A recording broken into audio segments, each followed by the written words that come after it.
every local electrical code can vary a little bit, so we do recommend that you do all of your research in regards to your local electrical code to see if this type of installation will work with your inspector and your permits. We also do recommend that all of this is done by a licensed electrician, whether or not it's required in your jurisdiction. When connecting multiple black gold panels together, we're going to be wiring them in parallel. So the only difference here in this setup is that rather than having the cold lead go all the way up to the back of the thermostat, we have another piece of 14-2 Romex going down into the lower junction box. We've got our grounds tied together, and then on this end we've got the ground tied to the grounding lug in the box.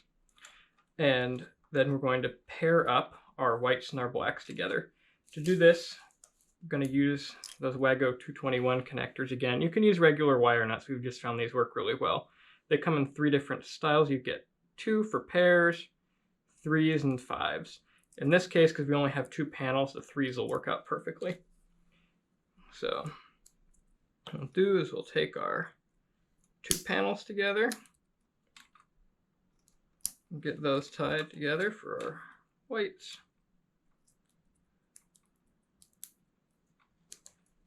And our 2 blacks together. Put it all the way in there.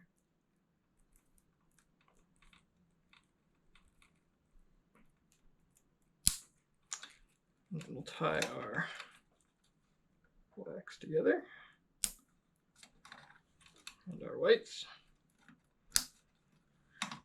And then we'd be done for pairing those panels together. If you had more panels than this, you could use the 5s, so you could run 4 panels together and then a jumper between the 2 of them, and then do the same thing just as long as you tie all the whites together and all the blacks together.